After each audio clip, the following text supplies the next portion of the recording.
Hello everyone. आज हम देखने वाले हैं हंस रूल। अब जब इलेक्ट्रॉनिक कॉन्फ़िगरेशन या फिर जब हाइब्रिडाइजेशन हम लिखते हैं तो वहाँ पे हमें क्या करना पड़ता है कि एटम्स के जो एटॉमिक ऑर्बिटल्स दिखाने पड़ते हैं और उसमें इलेक्ट्रॉन्स फील करने पड़ते हैं। तो इलेक्ट्रॉन फील करते वक्त हमें कुछ रूल्स यूज़ करने पड़ते हैं, ठीक है। तो फर्स्ट रूल जो था अबव्स रूल, जो हमने कंप्लीट करवाया है यूट्यूब पे। अब हम देखने वाले हैं सेकेंड रूल, हंस रूल। ओके, तो स्टार्ट करते हैं। हर्ट्ज़ रूल होता क्या है?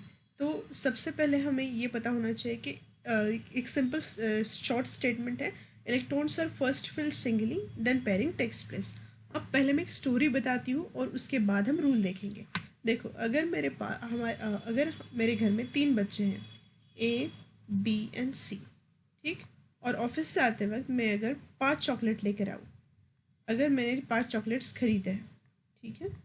तो घर आने के बाद अगर मैं 5 चॉकलेट्स सिर्फ ए को ही दे दूँ तो क्या हो जाएगा? ये पार्शलिटी हो जाएगी। और सेकंड थिंग क्या होगी, ये 2 बाकी के बच्चे वो इसके साथ झगड़ा करेंगे, मेरे साथ भी झगड़ा करेंगे, ठीक है। तो यहाँ पे अनस्टेबल सिचुएशन क्रिएट हो रही है।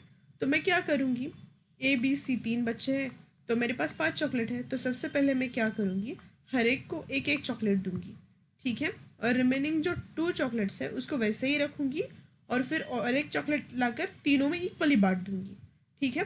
तो इसका मतलब क्या हुआ, मैंने चॉकलेट्स को इक्वली डिस्ट्रीब्यूट किया।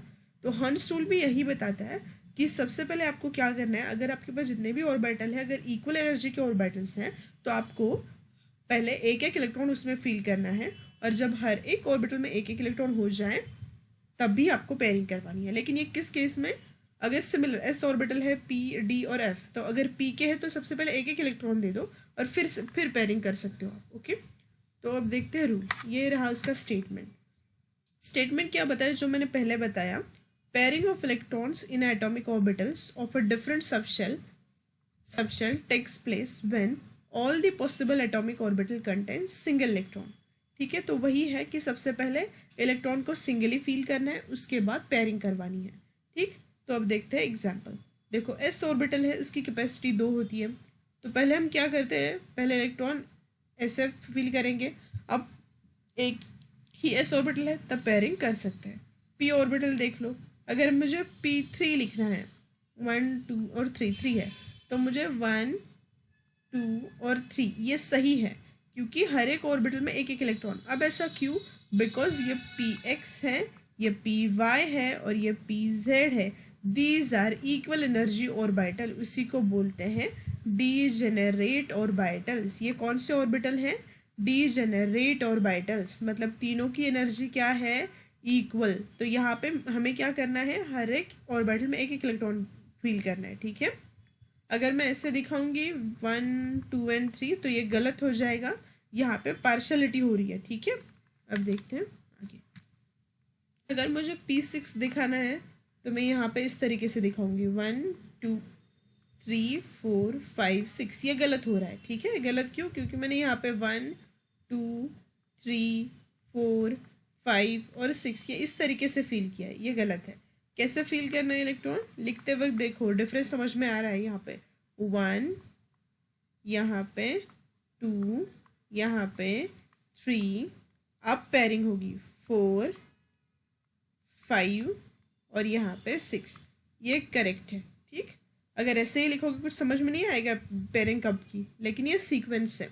अगर हम D4 लिखते हैं 1 2 3 4 5, DXY DYZ DXZ DX² minus Y² and DZ²।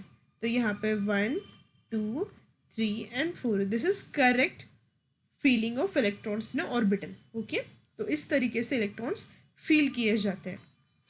Okay, तो अब और देखते हैं 2-3 एग्जाम्पल्स। ओके, और P4 लिखना है मुझे 1 2 3 1 2 3 1 2 3, और 4th इलेक्ट्रॉन यहाँ पे आएगा, ये सही है।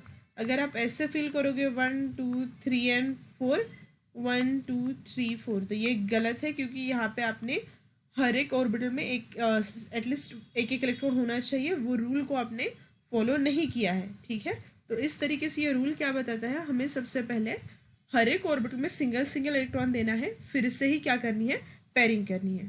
ठीक, तो ये जो रूल है वो हम कोऑर्डिनेशन केमिस्ट्री में भी यूज़ कर सकते हैं, इलेक्ट्रॉनिक कॉन्फ़िगरेशन लिखने के लिए भी यूज़ कर सकते हैं, केमिकल बॉन्डिंग में भी यूज़ कर सकते हैं। ठीक है, तो इस रूल जो है इसका इम्पोर्टेंस बहुत है, क्योंकि जो वेटेज वाले टॉपिक्स है, हर एक वेटेज वाले टॉपिक में हमें क्या देखने को मिल रहा है, ये रूल देखने को मिल रहा है। ठीक है, तो ये इम्पोर्टेंट है। Thank you.